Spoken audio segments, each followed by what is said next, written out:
Hey guys, welcome to my channel. I'm Greg. I'm going to go over Bitcoin, update it to what I'm looking at. Just since we got this data now, I was able to put this together and come up with a pretty good probability what Bitcoin's going to be doing, in my opinion. I was going to do this in the morning, but I decided to get this out tonight for you guys and just put it together, let you know that couple options that I think are going to be working out here with Bitcoin, just because of I was studying the data of this wave that it's doing right here, guys, and this wave is you know, though it looks bullish, that's not a bullish Bitcoin, because when Bitcoin is bullish, it rips, and that's not ripping. So this area right here, I think you have a good shot that Bitcoin's in the midst of an X wave, taking its time. What an X wave is, it connects two ABC waves. So it's a three-wave move. And you have a good shot right here that more than likely this was an ABC move. Okay.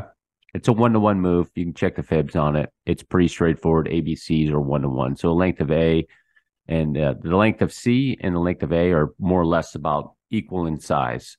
And then you have this in the middle right here. Okay. Looking at it in the RSI, you can see there's a trend like so. And then in this area, you have a different type of trend, though it's going sideways more or less, but you can see it came down and then it went back up and it's coming down. It's kind of trending a little bit like in this direction. Okay. More likely making an X wave. And it has the sense of an X wave to me. How it's working, moving, and going in there. Just very, very boring sideways type of move.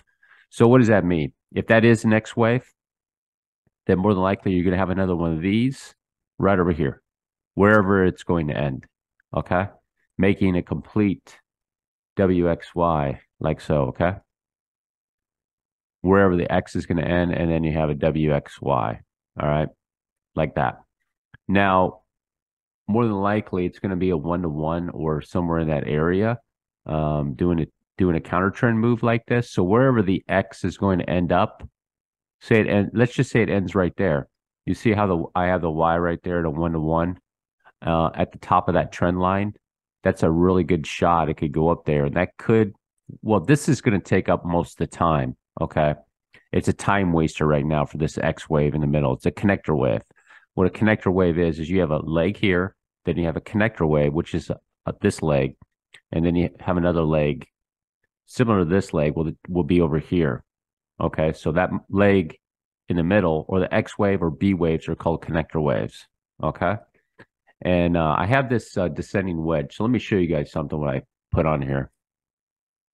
I have this descending wedge on here, which I don't really like this type of descending wedge, but it's a very common. It is a bullish move once it comes to the end of the wedge. I've traded these moves.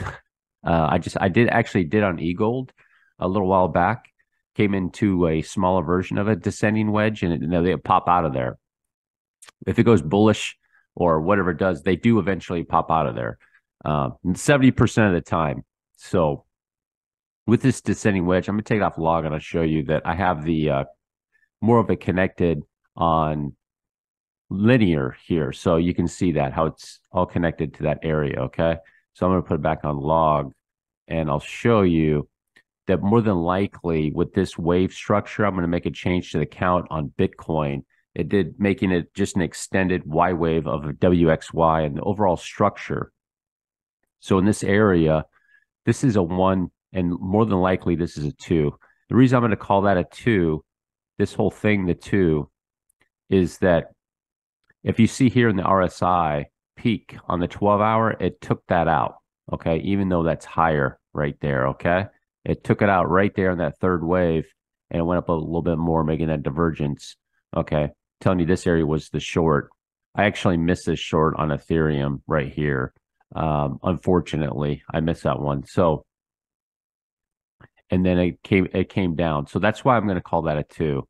This is the only thing that seems reasonable to me, because if Bitcoin's going to make this move down, and it also makes sense too that if it's in a descending wedge type move like this. So this is probably going to be a 1, 2, down for a 3, up for a 4, and then back down for that 5 like so. Okay. And the length of this wave will probably be similar nature to this wave, because the length of this wave is more or less about the same size as this wave, and then this wave over here is about the same size too. So if you take your fib, you put an extension on there, and then you put it back up into that area more or less where the Y wave might go. If it happens to go up there, then I would say that the 786 to 1-to-1, or in this area, just like so with Bitcoin, something like this, it can just work its way right down there like that, guys. Okay. So that's kind of what I'm generally looking at as my primary deal with what's going on with Bitcoin. But if this is a 5-wave move, then that changes everything for Bitcoin. And I will go to a daily chart. I will show you what happened with this. So this is a 5-wave ending diagonal. So that means this has to be 5, and this can become 5. So what that means is that this will be an A, okay? And this will be a B, and then this is coming down for a C and an ending diagonal or a descending wedge, okay? In some form or another like that. So what does that mean for up here? This is an ABC too, guys, okay? So this is an ABC right here. So now you have an ABC here, and you'll have an ABC here. So that whole thing is a WXY, like so, okay?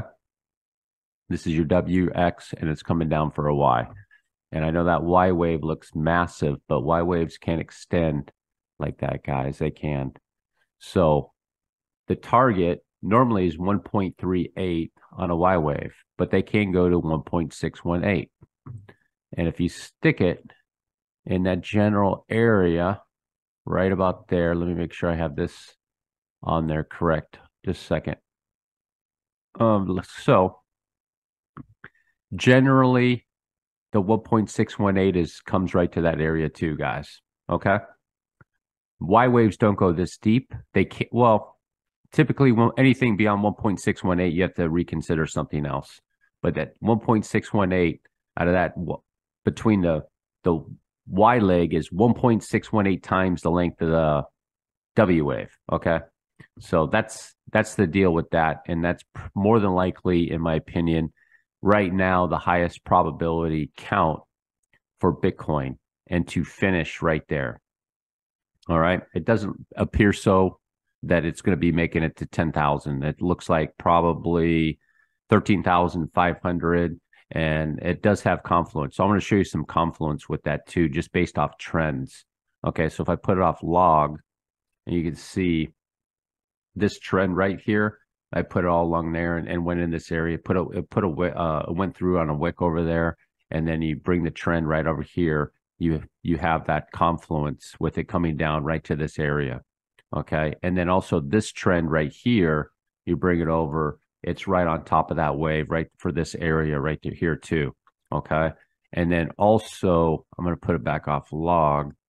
If you are on log, if you put a trend right to there, it's that same, basically that same, you can see it's the same trend line from these touches here to here to here and back down to that area too. So my best estimated guess is that's what I think is the higher probability what Bitcoin's doing. And then that will finish it up. Now, I don't care about the price. If Bitcoin is going to be, if it gets down to say 13,800, 13,400, or 12,000, or what have you, I really don't care at this point. It doesn't matter to me as long as it's not below the $10,000, this area right here. I don't want to see it go below that. I've explained that in previous videos. That's a pretty big break in market structure, even though Bitcoin can go all the way down to 3,000 and still be technically bullish. I still wouldn't like that. I don't think it's going to be getting down there though, guys. So here's the deal with that situation with not the price. The price is not going to be the issue, in my opinion. I think it's going to be the time. So you have a leg here. It's going to finish up there and then get over there. You're looking at maybe it could last to the end of December, and then it's got to do that leg down. So however long that's going to take. Right now, all it's going to be is the time. Okay. So for those that have patience, because a lot of people have left. Those that are still listening and watching my channel, you guys know most people have left. This last FTX debacle, sending this down like that, really was like icing on the cake for a lot of people. It's like, I am out of here. No more for me. This is the end of Bitcoin. Bitcoin is dead. So there's gonna be one more right down here, in my opinion, guys. I could be wrong. Now, what are the alternatives? The alternatives is, personally, I think it's the best case scenario that Bitcoin just gets on with it and gets to the bottom and starts it right there and just gets down there. That's what I would like to see. Or the, if you will, even better than that, it's finished there and it's off. I think right at this point, that's a little bit of wishful thinking or hopium, in my opinion, that it's finished there and then it's off. But you never know. This could be a trick with Bitcoin. It's making moves that look bullish, but it's not really moving bullish, and it's just all faking some people out. And maybe the bulls that say the bottom was there are correct. Personally, I would say 80% odds that it's going to do that, and 15 to 20% it would be this. That would be my guess. So if you made it all the way to the end, do me a huge favor. Drop a like, hit the subscribe button. Peace.